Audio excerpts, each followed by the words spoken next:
like candy in the summer. Don't act like a bummer. Got 'em moving through the nighttime.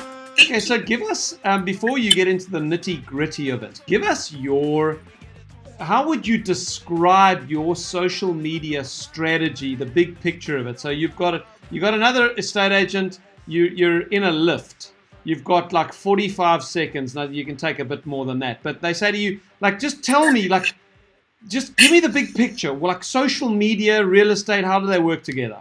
Social media is that thing where you've got to time block. You have to block out time for it. If not, it can really consume your life.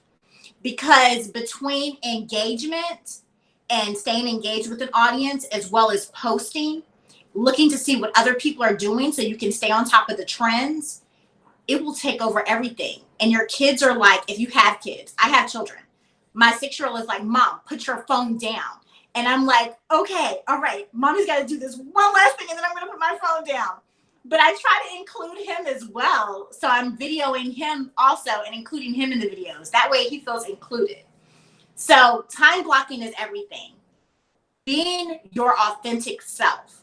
So make sure your audience sees who you are. I'm not Steve. I'm Stacy. So I have to be Stacy. You know what I mean? If you're funny, be funny. If you're serious, be serious, but still connect with your audience.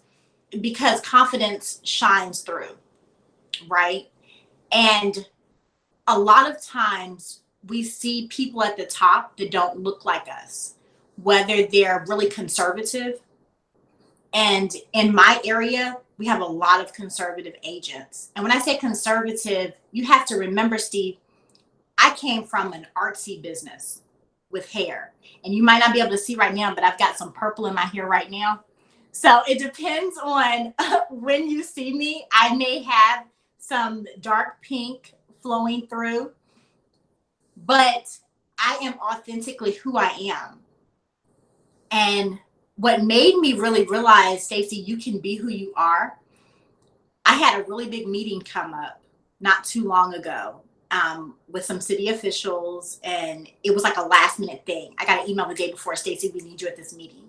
And I was like, oh my goodness, because I had just went and got a hairstyle where I had some pink and purple and a little bit of blonde. I told my husband, I said, how am I going to make this look like she's professional, right? Like she can handle these types of accounts.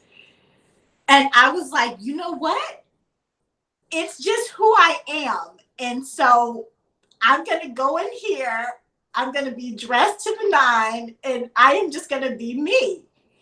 And so after the meeting, one of the head people came up to me and she said, I love your hair. And it was so authentic. And I was like, really? And she was like, yeah.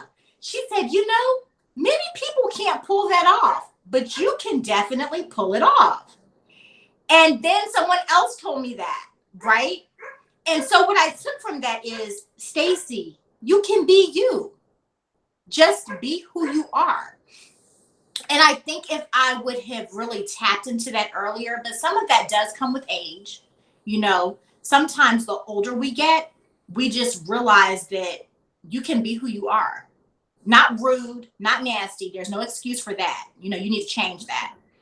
But you can authentically be who you were created to be. If you're funny, be funny. If you're analytical, be analytical. There is a place for everyone in this world. We cannot all be alike. And that's honestly what I try to instill in my children and the people that are in my path. Be you. There's no one like you but you.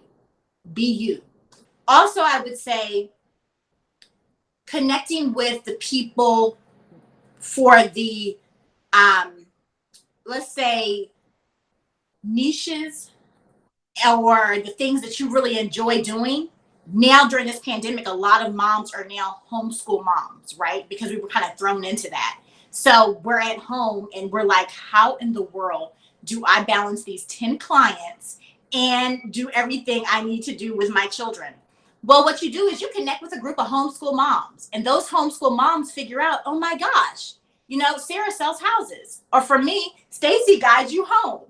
So they're like, hey, do you sell houses? Because I'm putting that out there.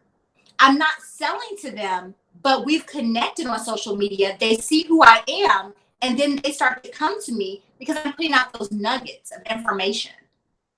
So I hope that answered your question. Okay, so one of the things you would advise agents to do is to find other ways to connect with people online. Is that what I heard you say? Yes, absolutely. Your page doesn't have to be all about houses all the time. And there's so many schools of thoughts. There's people that say, keep your page where it's just business and that's it. That's not me. And so if you search my social media, that's not what you're going to see. Now, that's predominantly what you're going to see, because I don't want you to have to scroll forever and then say, oh, wow, she sells houses. That's not good. So you have to look at your blocks. And when I'm saying blocks, I'm looking on Instagram. That's what I'm thinking about. You want to make sure you've planned in advance. So you can take a day to plan when you're doing Instagram posts. You can actually plan out your content on, say, Sunday and Monday, or whatever your days are, your planning days. If you don't have a whole planning day, take some hours out the day and say, this is going to be my content planning time, where you plan out videos, because videos are important, where you plan out Instagram posts, where you plan out Facebook posts.